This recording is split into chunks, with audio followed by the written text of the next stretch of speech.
So we're going to bring on our second guest, Reese Ryan. She's a romance author. And I am going to communicate with our 8:30 guest to make sure she understands about the time zone difference. I will be right back. But welcome, Reese and Rhonda. The co-host is going to get started. I will be right back. Hi, Reese. How are Hi, you how are you? Thank How you are for you this joining evening? us. Say it again. I said thank you for joining us. Oh, thank you so much for having me. I really appreciate it. Oh no, we love interviewing authors. This is what we do. So your book is called Date for Hire. Now I can take this book in a number of different ways, but I want you to tell me what this book is about. So Date for Hire is about it's about two former high school classmates who encounter each other again years later. Oh, awesome. And he was, she had a big crush on him. It was unrequited love. And so the question is now, will they get a second chance at romance, or will she sustain more heartbreak from this relationship? So, but Date for Hire is based, like I said, it's part of a series called Men for Hire, and it's me and authors Delaney Diamond and Sharon C. Cooper. And so it's based on this service called At Your Service. It's like women can hire men to do all of these different things, like to handle a honeydew list or landscaping or whatever, or to escort you, to a special event, or to be that pretend boyfriend at your cousin's wedding, that kind of thing. And so there's a lot of fake relationships that happen in this series. So mine is Date for Hire, and then the other two are Boyfriend for Hire and Fiance for Hire. I like it. So this is pure. Would you say this is purely a romance book? Because it seems like it has some other nuances to it. Well, it is absolutely romance, but whenever I write romance, it always has like hints of women's fiction and maybe even a little chick lit. Because I absolutely feel that all of those other factors make us who we are. So there's always going to be a heroine who's on some sort of a personal journey. It's going to always have to do with like family drama and career crises and other relationships and stuff. So that's always going to be a part of the books that I write, and friendships. So in this book, there's not only the female friendships between the heroine, the female protagonist, and her best friend, but the three books are based on three best friends, the men in the books. And so we get to see a lot of their friendships in the book. And that's one of my favorite scenes that I wrote in the book, actually, is the scene between the three of them where they're kind of playing pool and just kind of giving each other the business. And so so there's a lot of that, and my characters both dealing with very serious issues too. For instance, my heroine is her younger brother is 25, but he is on the autism spectrum, and somebody who's always going to need some, support and someone to take care of him. And so, her parents are getting older. And so she realizes that at some point she's going to be his caregiver. And so that was part of what made her previous marriage, fall apart. And so it's something she's always thinking about in the future. Do I want to get involved with anybody? And is anybody going to, care for my brother and understand that this is always going to be a part of my life and an important part of my life. And so that's dealt with in the story as well. So serious issues like that are dealt with as well as the fun and the banter and the romance and the friendships. Well, Tony Bonita says you also have a little mystery in your books. A lot of times they do have some elements of mysteries and stuff in them. This one, I don't know if there's mystery in this. There's always secrets. There's usually some sort of secrets that get revealed for sure. And that's the case in this one too. Okay, it's the Date for Hire. Who's doing the hiring? Is it the female or the male? Yeah, so the woman Woman's Done in Hiring, the female protagonist, her name is Amaya Walker, and Okay. she is an executive creative director at a record company in Atlanta.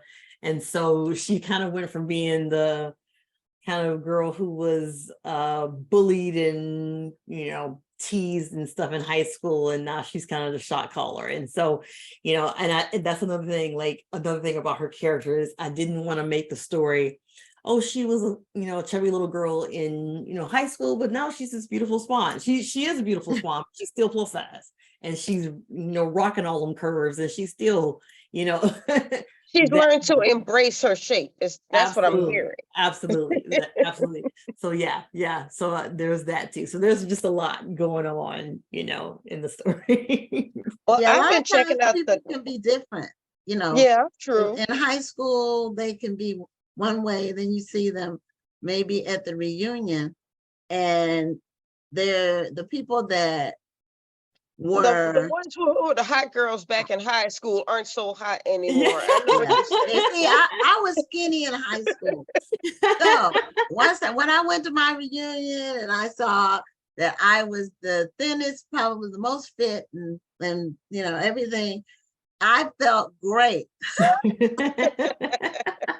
Yeah, But and now they definitely I do gotta go talk back. about you a little bit now, Reese, because I'm checking out these book covers, and you're talking about the women changing shape and how they look different. These men are looking pretty good on these covers.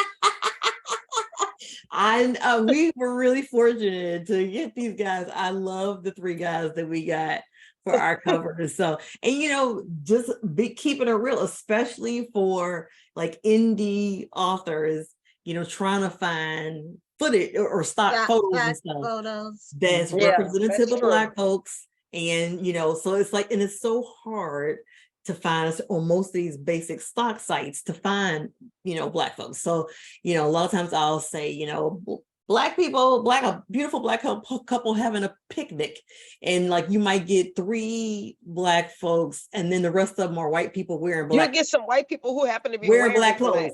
Exactly. And just it's like the things that are just the basic things with joy, like us, Yes. running in the park. I Yes. can't find pictures of us like that, Yeah, happiness. That's It's not it. easy. Just It's happy, not just in the easy. park, whatever.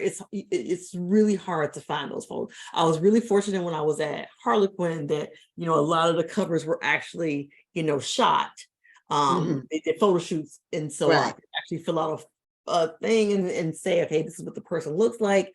And some of the ones, like this one, for instance, I actually got them to reshoot this, because when they first took this, the woman didn't look anything like, she didn't look like a Black woman at all. She looked like she was, she looked like she actually looked a lot like AOC, who I adore, but that's not who I wrote.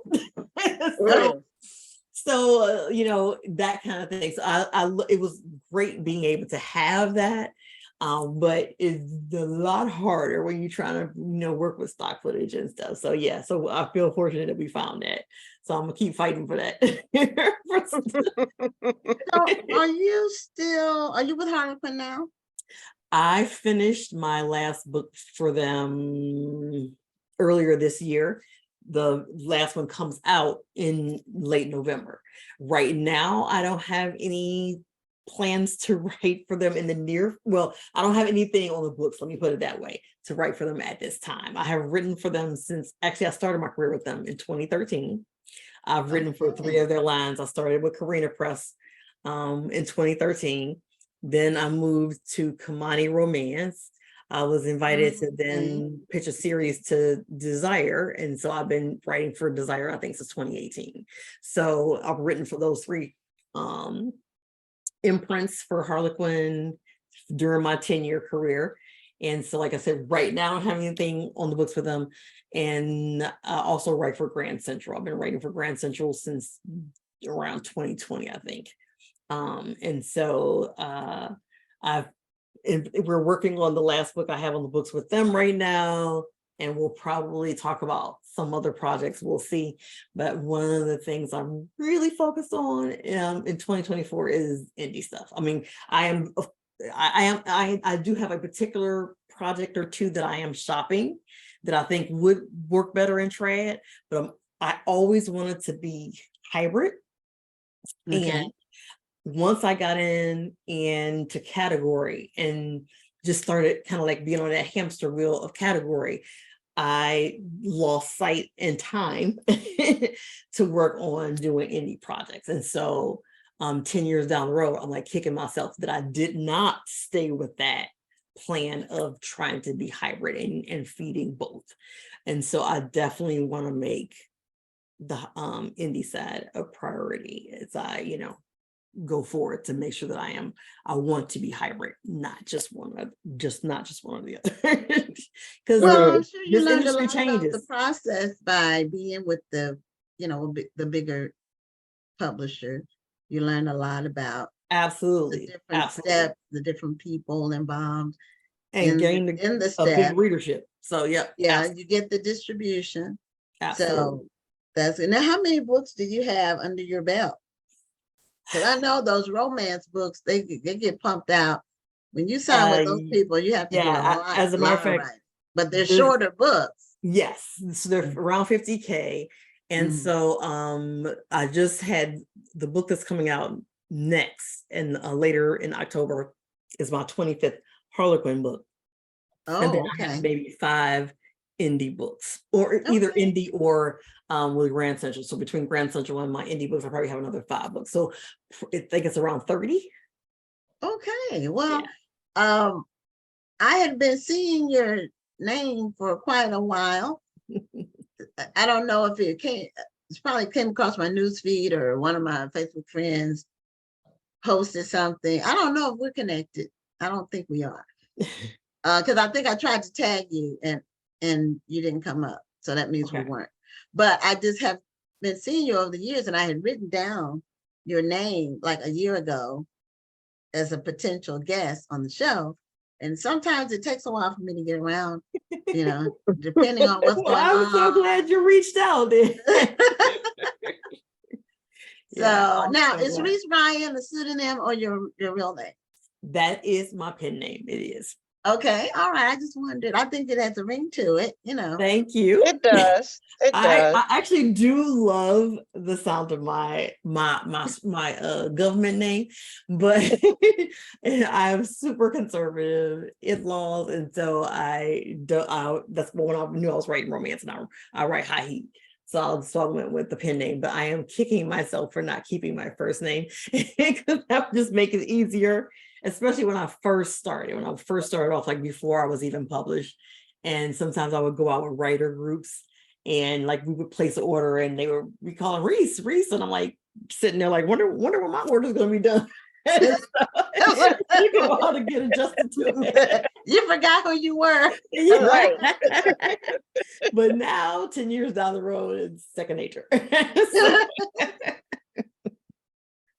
Yeah, well, a lot of people do that. Some people use their middle name, their first name and the middle name as their writing name, or just a completely different name because they want to keep their writing career separate from their day job, so to speak, and Right. have a conflict of interest or disinterest.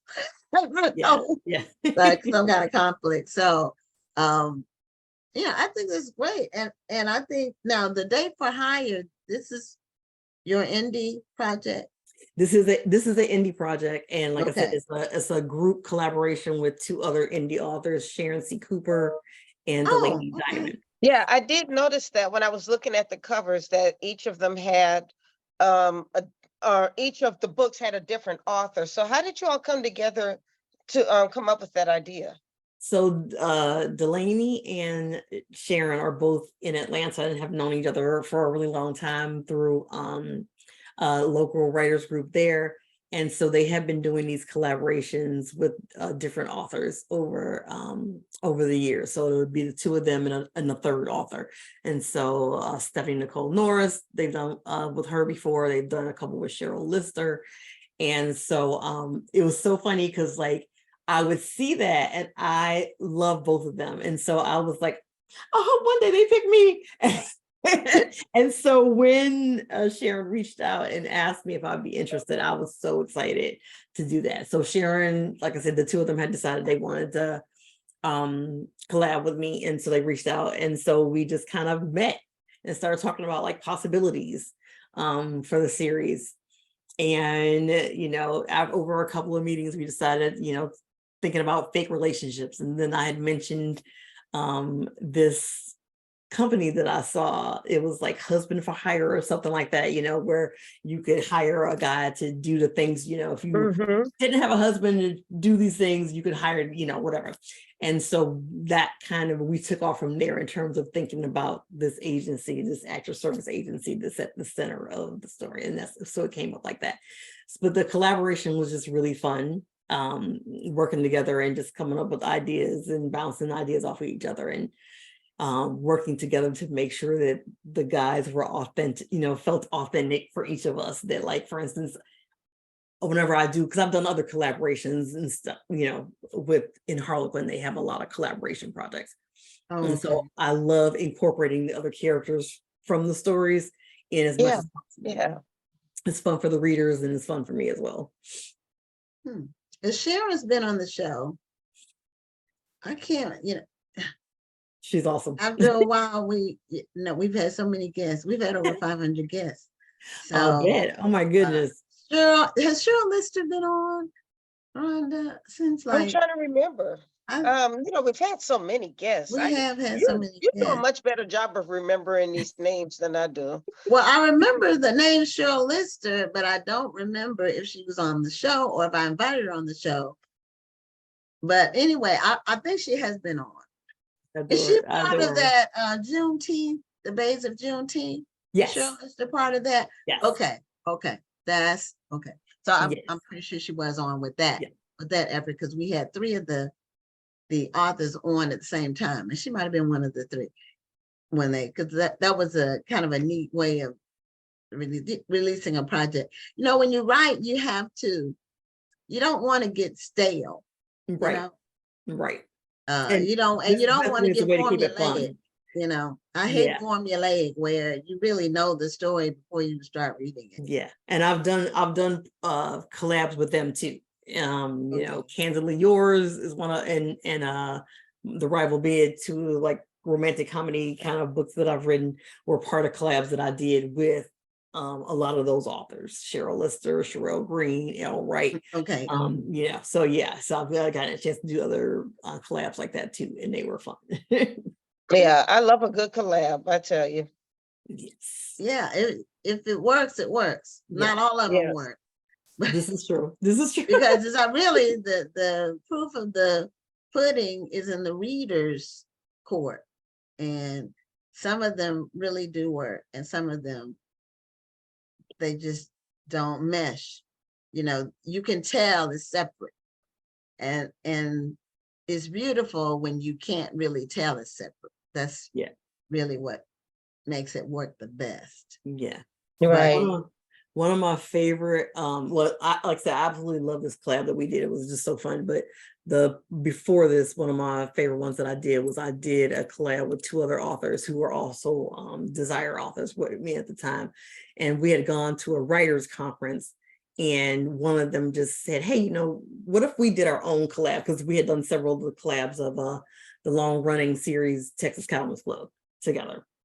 And so we were thinking, like, what if we do our own instead of having them come up with the Bible, the series Bible or whatever, we come up with our own story. And so we did that. And I felt like that was the first time I did one where I felt like it was super integrated, because we had come up with everything, and it was about three foster brothers and their father, who ran this older hotel in Asheville, North Carolina, that used to be, like a part of a speakeasy or whatever. So, but it was just really a really fun series, and it was really great how we were able to work together and come up with it. And it was like that working with Sharon and Delaney too. They were really easy to work with and just a lot of fun, and just we kind of bounced ideas off of each other, and just really good energy and chemistry, and that was fun. So yeah. Yeah, Asheville's a beautiful city. Oh yes. My niece I got think married I've seen there. it once. Yeah. I My love niece it. got married there 2 years ago. Two Oh, years ago okay. this month. I 2 years ago love this that month. place. I can't wait to go back. Did you just get a chance to go to Biltmore? No, she got married at one of their sites, not the main one, because my sister and my brother-in-law checked that one out. I know that's And when I tell you how much it cost, I bet. it was I bet. But when we did that series, my book is called Just a Little Married. In that series, but that's the house that, or the hotel that the father runs in Asheville, is kind of based off of Biltmore. It's kind of like yeah, that. they had a smaller property that was still Biltmore-esque, but it wasn't the big one that had the big price tag, the biggest price tag. But It's it a was beautiful place. gorgeous. It was a gorgeous day. Everything just turned out beautifully. I And love the that. foliage, because I live in Houston. I'm from the East Coast, but I've been in Houston many years. We don't get fall colors. We Okay. have 2 seasons, hot and warm. And so I so love we don't fall. get the fall color. I love fall. It's my favorite It's season. so beautiful. Yeah. So that was really, I do Yeah. like going east when it's the fall, just to see those colors. Yeah. Yeah, the Biltmore, Asheville is amazing, gorgeous. but Yes. if anybody gets to go to Biltmore, it's just a fascinating place to visit. When I went last time, I went with a group of ladies, and we went and we got the package where, because it was approaching the holidays, it was fall, it was approaching the holidays. And so we got to go in the daytime, and then there was a package where you could come at night when the Christmas trees were lit up and stuff. But it was Oh, that sounds beautiful. Yeah, it was Oh, beautiful. And then they have the vineyard where you can do the wine tasting, and it's just all the eateries, and the property itself is beautiful. It's so interesting. And I'm always fascinated by stuff like that, like seeing old furniture and hearing the stories of the people who used to live there and all that. So my nerd heart was happy. Yeah. Now that husband for hire concept, that can go a whole bunch of different directions, depending on what people think a husband should be doing. Right. So like I said, and it in each book it's a different thing. One person Okay. needs a fake boyfriend for this reason. This person needs a fake boyfriend for this reason. My person needs a date for going back to that high school where she was, teased and bullied when she was a kid. Okay. And so yeah. So it does give you a whole lot of options for the future. So you never know. It does. Yeah. That would be interesting. So all of your books romances, is that like the thing? So that you thus like far they Okay. have all been contemporary romance. One of the stories we're shopping now is a historical romance that I actually started like 7 years ago, and I've been so consumed with putting out the category books that I haven't had time to like really try to work on the proposal and shop it. And so that's one of the things I'm doing now, as well as a women's fiction or commercial fiction story that I started in 2008. So Sometimes that's what it takes. And if it's even before I was published. So yeah.